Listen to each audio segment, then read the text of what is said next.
सुभगं दिव्यमूर्तिं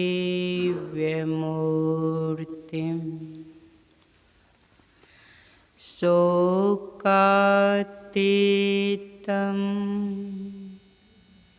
परम सरलं यो नमाम्यहम्।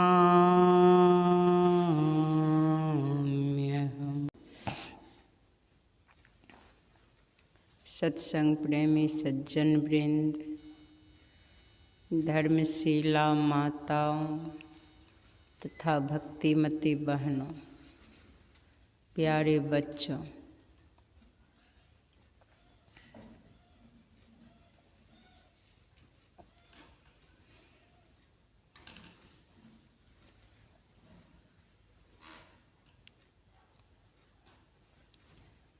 सप्त दिवसीय ध्यान साधना शिविर हर साल की भांति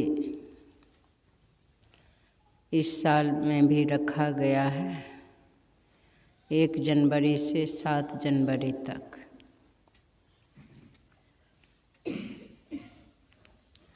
और आज नव वर्ष भी है और यह नव वर्ष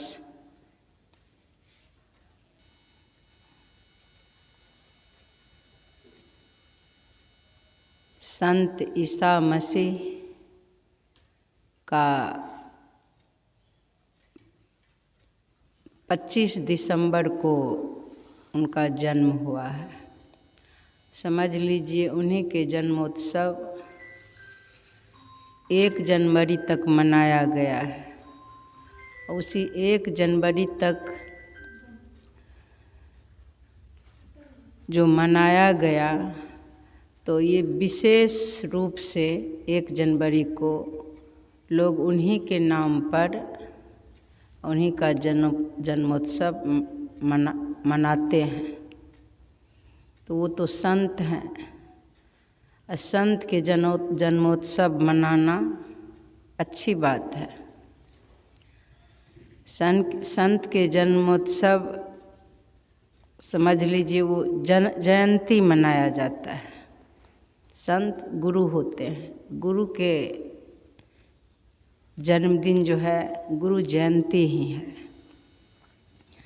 जयंती मनाना हम लोगों को शिक्षा दे रहे हैं, देते हैं कि जो जिनका फिर कभी जन्म नहीं हो, जो मृत्यु पर विजय प्राप्त कर लिए हैं, उनका कभी फिर जन्म नहीं होता है। वो जन्म मृत्यु के चक्र से छूट जाते हैं। तो उनकी जयंती हम लोग मना रहे हैं और उनके चरित्र को जब देखेंगे,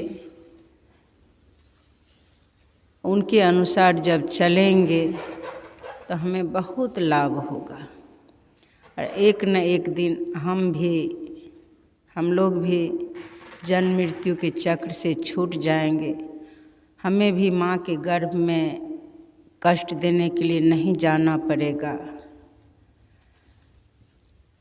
इसीलिए आज जन्मोत्सव है, गुरु जयंती है। संत ईसा मसीह से हम लोगों को बहुत शिक्षा मिलती है। और यह नया साल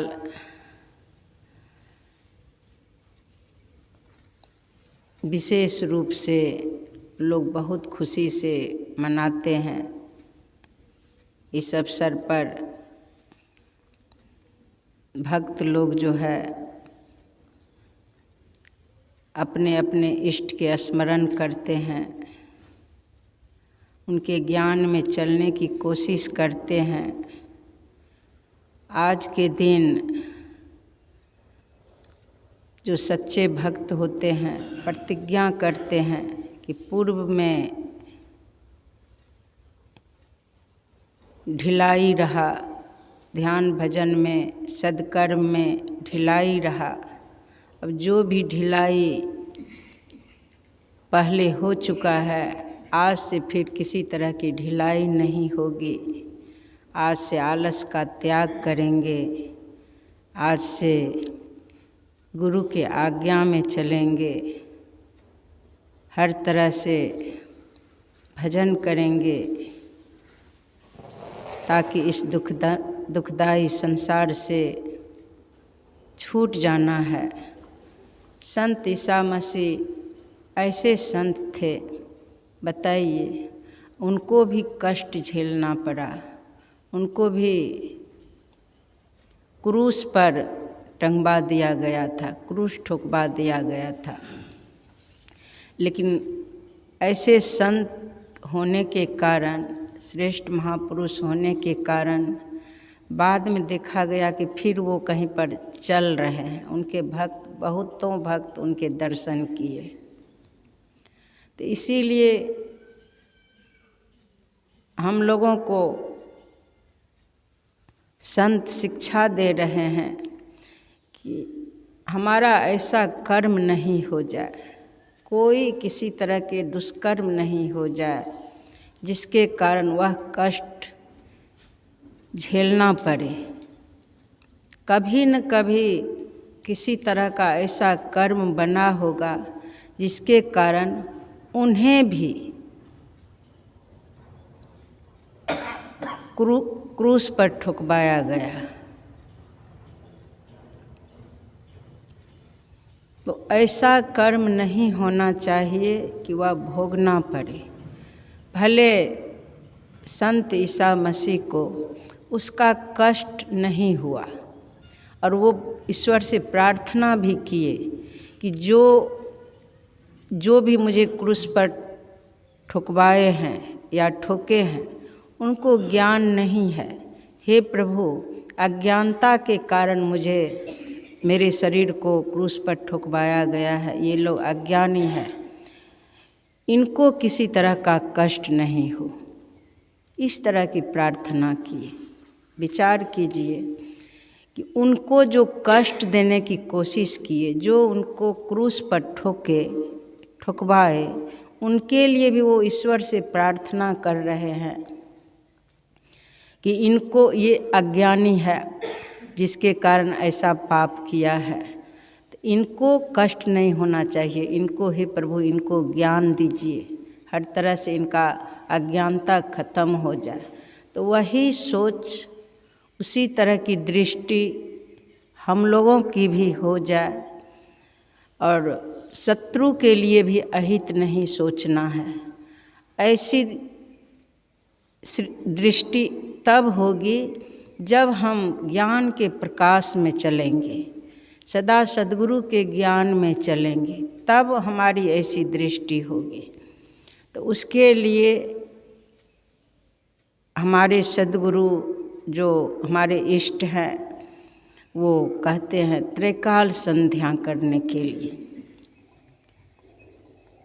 नित्य नियमित रूप से सत्संग ध्यान करते रहने के लिए, कम से कम 3 समय का ध्यान और 2 समय का सत्संग जरूर करना चाहिए। जो स्तुति प्रार्थना का पाठ होता है, सिर्फ वो रटने के लिए नहीं, गाने के लिए नहीं है, वह पाठ अपने चरित्र में उतारने के लिए है। जैसे विद्यार्थी लोग को शिक्षक टास्क देते हैं, उसी तरह से हम लोगों के लिए डेली का यह टास्क है कि जो भी उसमें स्तुति प्रार्थना पाठ करते हैं, उस अनुसार हमें चलना है, उस तरह से सद्कर्म करना है, रोज़ ध्यानाभ्यास करना है, सत्संग करना है।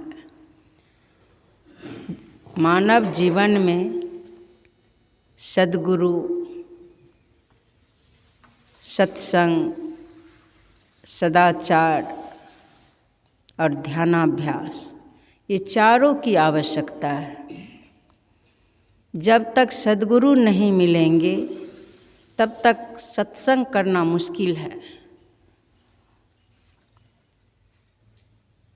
देखिए, अभी जो कर्ण से श्रवण कर रहे हैं तो सत्संग हो रहा है।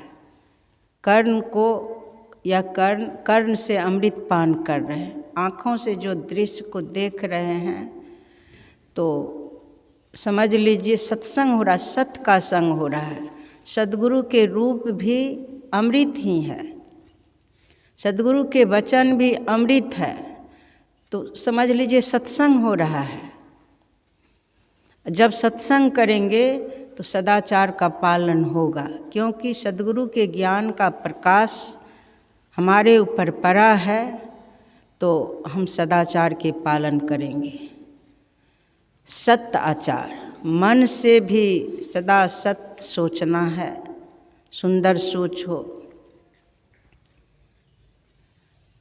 कर्म भी सुंदर हो, वचन भी सुंदर हो। मन, वचन, कर्म तीनों सुंदर हो। जब तक उस सुंदर परमात्मा के ज्ञान का प्रकाश हमारे ऊपर नहीं पड़ेगा, तब तक सदाचार के पालन कैसे कर पाएंगे। इसीलिए मन, वचन, कर्म से सत्संग करते रहना चाहिए। और ध्यानाभ्यास, तो वह ध्यानाभ्यास जब करेंगे, अभी स्थूल इंद्रियों को ज्ञान हो रहा है, कर्ण से श्रवण, संत के शब्द का श्रवण कर रहे हैं, आँखों से संत के दर्शन कर रहे हैं, अंग प्रत्यंग को उनकी आभा लग रही है। और ध्यान के समय में जो हमारी सूक्ष्म इंद्रियां मन है, तो मन से सत्संग होता है, मन को उस सत्य से जोड़ते हैं, या सद्गुरु का दिया हुआ मंत्र जो है, मंत्र से जोड़ रहे हैं मन को, तो सत्संग हो रहा है, उस सत्य का संग हो रहा है। मन से दृष्टि योग करते हैं, मन को पिंड ब्रह्मांड के मध्य में रखने की कोशिश कर रहे हैं, तो मन सभी इंद्रियों के राजा है, सभी इंद्रियों का मालिक मन है। तो मालिक जहाँ रहेगा तो सभी इंद्रियां का भी स्रोत वहीं रहेगा, सभी इंद्रियां भी सिमटाव में आने लग जाएगी। तो जोर जबरदस्ती भी बारंबार अपने मन को या गुरु मंत्र में लगा करके रखेंगे या गुरु के रूप में लगा के रखेंगे, उससे भी अधिक सिमटाव में आ गए हैं, तो अपने मन को नसाग्र में स्थिर करेंगे। नसाग्र में स्थिर कर रहे हैं तो समझ लीजिए हर तरह से सभी इंद्रियां धीरे धीरे सिमटाव में आ जाएगी। और जब सभी इंद्रियां सिमटाव में मन सिमटाव में आ जाएगा तो सभी इंद्रियां सिमटाव में आ जाएगी। जब सभी इंद्रियां सिमटाव में आ जाएगी तो फिर बहिर्मुख नहीं होंगे। बाहर के तरफ जो दौड़ते रहते हैं तो वह दौड़ना बंद हो जाएगा, मन पर उस ब्रह्म का प्रकाश पड़ने लगेगा। एक दिन तो प्रत्यक्ष देखेंगे कि अंदर में ज्योतिर्मय बिंदु प्रकट हो गया है और परमात्मा का ही प्रकाश है, वह हमारी आत्मा का प्रकाश है। और सद्गुरु हमारी आत्मा है, जान लीजिए सद्गुरु परमात्मा है, वह हमारी आत्मा भी है। इसीलिए भक्त लोग सद्गुरु से प्रेम करते हैं। जितना प्रेम करेंगे तो इनसे प्रेम हो जाने पर सारे दुर्गुण छूटने लग जाते हैं। इसीलिए इनसे खूब प्रेम करना चाहिए। प्रेम करने योग्य कोई है तो सद्गुरु है। ये हमारे सच्चे जीवन साथी है, सच्चे मित्र हैं, सच्चे माता हैं, पिता है। परमात्मा के लिए कहा गया है त्वमेव माता च पिता त्वमेव, त्वमेव बंधु च सखा त्वमेव। जिस रूप में इनको देख लीजिए, जब तक इनसे प्रेम नहीं करेंगे, जब तक इनकी आज्ञा में चलने की कोशिश नहीं करेंगे, तब तक हमारा जीवन मंगलमय नहीं होगा, हमारा मन प्रकाशवान नहीं होगा, हमारे द्वारा सच्चा कर्म नहीं होगा। इनसे दूर रहने पर यह जीव या यह मानव प्राणी अंधकार में रहता है।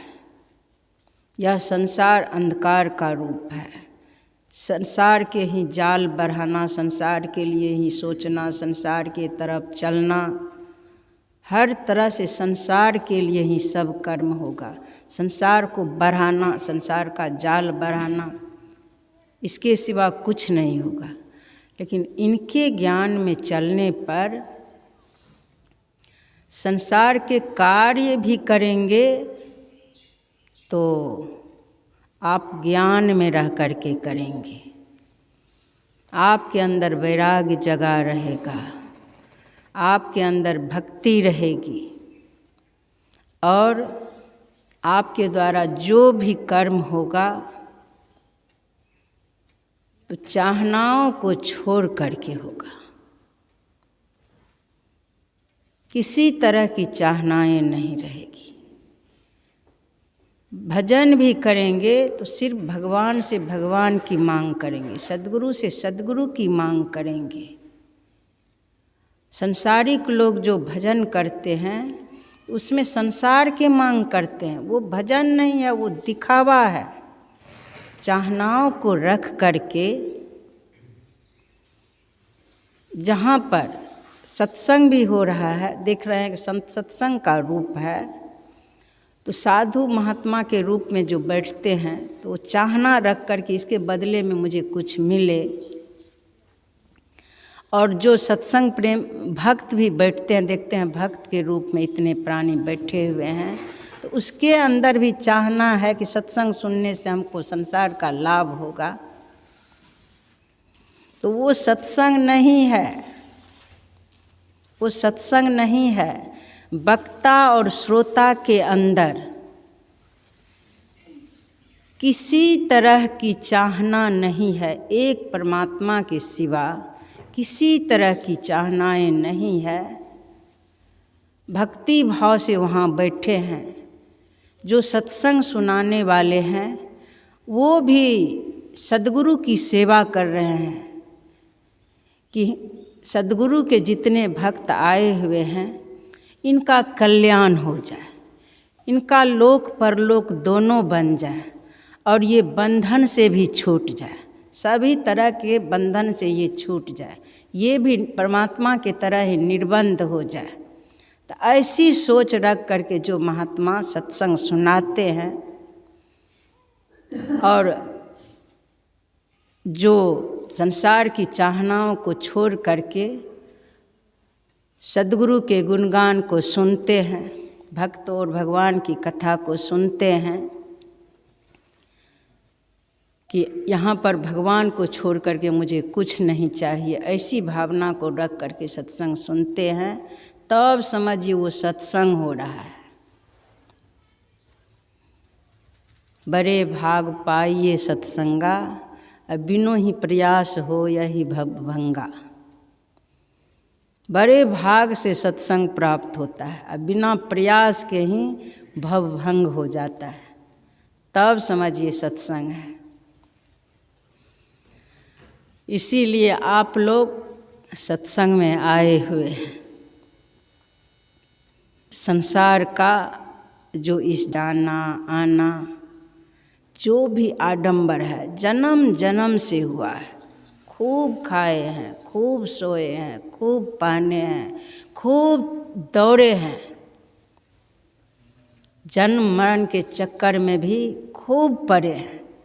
माता को भी भारी दुख दिए हैं, अपना भी भारी दुख सहे हैं जन्म मरण के चक्र में पड़ करके। इसलिए अब ये स्थिति हमारे जीवन में नहीं आवे, उसके लिए एकदम अपने आप को मरने से पहले मार लेना है।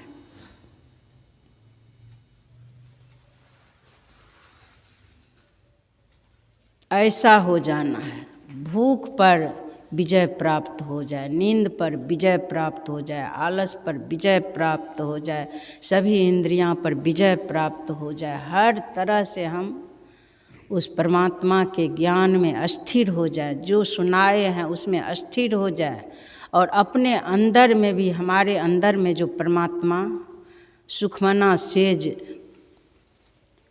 दे दिए हैं, उस सुखमन सेज पर सदा के लिए विश्राम कर ले। जीवन काल में ही अपने ही घर में, इस शरीर रूपी घर में सुखमन सेज बिछा दिए हैं परमात्मा। सद्गुरु सुखमन सेज बिछा दिए हैं। उस सुखमन पलंग पर हम सदा के लिए विश्राम कर लें, सदा के लिए विश्राम हमें मिल जाए, वैसी व्यवस्था इसी जीवन में कर लेना है। उसके लिए खूब ध्यान कीजिए। यहाँ 2-2 घंटे का ध्यानाभ्यास होता है। मैं औरंगाबाद गई हुई थी, वो लोग नहीं चाहते थे, बोलने लगे, बहुत तरह से बोलने लगे, माता जी 1-1 घंटा का ही ध्यान होगा तो ठीक होगा, उतना कैसे बैठ पाएंगे। मैं बोली कि देखिए, इतना दिन से 1-1 घंटे का ध्यान किए हैं। विद्यार्थी लोग को क ख जब लिख देते हैं शिक्षक, तो क ख को ही नहीं रटते रहता है, आगे भी बढ़ने की कोशिश करता है।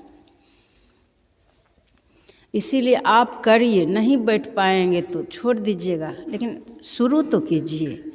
जब शुरू किए 2-2 घंटे का, तो इतना फुर्ती रखते थे कि 5 मिनट भी इधर उधर नहीं जाने देते थे। तुरंत स्नान भी करने जाते थे, सच्चे भक्त सब थे, स्नान करने जाते थे, तुरंत 5 मिनट में किसी तरह से स्नान और करके थोड़ा सा कुछ ग्रहण करते थे। कोई कोई जलपान भी नहीं करते थे, ध्यान में बैठे रहते थे, खूब बैठे ध्यान। बाद में बोले, आज से आपका नाम जो है ना अमृता माता है, अमृत पिलाने वाली माता है। खूब लगन से खूब ध्यान का लाभ उठाए, खूब ध्यानाभ्यास किए। तो इसीलिए खूब करना है। दर्द प्रकट होगा, घुटना में दर्द होगा, कमर में दर्द होगा। इस शरीर से कितना पाप हुआ है, कितना विषय भोगे हैं, जिस विषय का आनंद लिए हैं, तो वो आनंद एक दिन कष्ट देने के लिए भी प्रकट होता है, बदला लेता है ना। तुम आनंद लिया है, उसके बदले में तुमको कष्ट भोगना पड़ेगा, कष्ट के रूप में प्रकट होता है। तो वो ताप भी यहीं पर मिटाना है। तीनों तरह से ताप, दैहिक ताप, दैविक ताप, भौतिक ताप, सब ताप प्रकट हो जाता है, सब तरह के कष्ट प्रकट होता है। तो ध्यान में जब बैठेंगे तो समझ लीजिए यहाँ पर ब्रह्म अग्नि प्रकट हो जाती है, अंदर में भी बाहर में भी। दिखता नहीं है, अंदर ध्यान करेंगे तब पता चलेगा किस तरह से चेतन की आभा फैली रहती है, ब्रह्म अग्नि प्रकट रहता है। इसीलिए एकदम सावधान होकर के बैठेंगे। दर्द होगा तो उठ के यहाँ से जाना नहीं है, आसन को आंख बंद रखना है, आसन को आराम से बदल सकते हैं। जब देखेंगे कि नहीं अब बर्दाश्त नहीं होगा, तो आसन को बदल लेना है। और हर समय मौन रहना है, प्रयास करेंगे किसी तरह से बातचीत नहीं हो। जो जितना मौन रहेंगे उतना लाभ होगा, उतना लाभ होगा। वाणी भी समझ लीजिए वही सार शब्द है ना, वही सार शब्द मुख से वचन के रूप में प्रकट हुआ है। तो उस वचन को, उस अमृत को बचाना है। जब बोलना छोड़ेंगे तो फिर यही चेतना, यही शक्ति ब्रह्मांड की तरफ चलेगी। इसीलिए हर तरह से अंग प्रत्यंग से मौन हो जाना है, सभी इंद्रियों को मौन कर लेना है।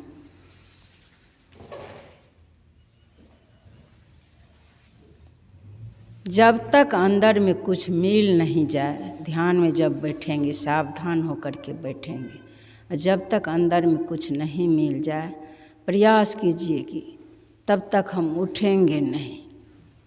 यहाँ से कुछ ले करके ही जाएंगे। जितना पहले से है और आगे बढ़ना है। जितना लक्ष्य पर रहेंगे, जितना गुरु निर्दिष्ट स्थान पर रहेंगे, समझ लीजिए उतना दूरी तय हो रही है। जैसे एक एक कदम उठा करके वहाँ जाएंगे तो एक एक कदम उठा करके रसोई घर में पहुँचेंगे, उसी तरह से एक एक बार पुकार जो करते हैं, गुरु महाराज को पुकारते हैं, तो समझ लीजिए उतना कदम उठा रहे हैं, उतना सिमटाव में आ रहे हैं। जितना केंद्र पर अपने आप को स्थिर करते हैं, नसाग्र में स्थिर करते हैं, तो जितनी बार स्थिर रहते हैं समझ लीजिए उतना आगे बढ़ रहे हैं, उतना आगे बढ़ते जा रहे हैं, उतना गुरु परमात्मा की तरफ आगे बढ़ रहे हैं। ये नहीं समझिए कि कुछ नहीं हो रहा है, कुछ नहीं भी दिख रहा है। और लक्ष्य पर आप हैं, गुरु निर्दिष्ट स्थान पर हैं, तो आप आगे बढ़ रहे हैं। आगे हर तरह से सुनेंगे, इसीलिए हर तरह से तन थिर, मन थिर, वचन थिर, प्राण थिर, सब तरह से अस्थिर हो जाना है। गुरु के ज्ञान में भी अस्थिर हो जाना है, मतलब गुरु के ज्ञान में चलना ही गुरु ज्ञान में अस्थिर होना है। गुरु निर्दिष्ट स्थान पर स्थिर हो जाना है, दोनों तरह से स्थिर हो जाना है। इससे बहुत लाभ होगा। यह सर्वश्रेष्ठ कार्य है। यह कार्य, ये जो भजन रूपी पूंजी आप लोग अर्जित करने आए हैं, भजन रूपी धन को जो यहाँ पर बनाने आए हैं, तो ये भजन रूपी धन इस जीवात्मा के लिए रक्षा कवच बन जाएगा। इसके ऊपर काल का प्रकोप नहीं होगा। आप सदा प्रकाशवान होकर के रहेंगे। और जो भगवान के चरण शरण में रहते हैं, भगवान मान लीजिए विष्णु के चरण शरण में रहेंगे, हमारे गुरु महाराज ही गुरुर ब्रह्मा गुरुर विष्णु गुरुर देवो महेश्वरा, जो इनके चरण को पकड़े रहेंगे तो लक्ष्मी कहाँ जाएगी? लक्ष्मी तो उनके दास दासी बन कर के, सारे देवी देवता उनके दास दासी बन कर के सेवा करने लग जाते हैं। लोग, अज्ञानी लोग समझते नहीं हैं, सोचते हैं कि भगवान से दूर हो कर के हम सुखी रह लेंगे। ऐसा हो नहीं सकता है, ऐसा हो नहीं सकता, वह सुखी नहीं हो सकता है। इनको जो पकड़े रहेंगे, इनके ज्ञान में चलते रहेंगे, तो वहाँ लक्ष्मी सदा के लिए अस्थिर हो जाएगी, सदा के लिए लक्ष्मी अस्थिर हो जाएगी। इस तरह से अस्थिर हो जाएगी जैसे परमात्मा अस्थिर है, परमात्मा शांत है, अस्थिर है, तो वो सार शब्द उससे दूर है। समझ लीजिए सार शब्द भी लक्ष्मी है, सरस्वती है, पार्वती है, विष्णु है, वही है। तो जो परमात्मा की तरह स्थिर हो जाएंगे तो उनकी सेवा सारे देवी देवता करने लग जाएंगे, हर तरह से उनकी संभाल होने लग जाती है।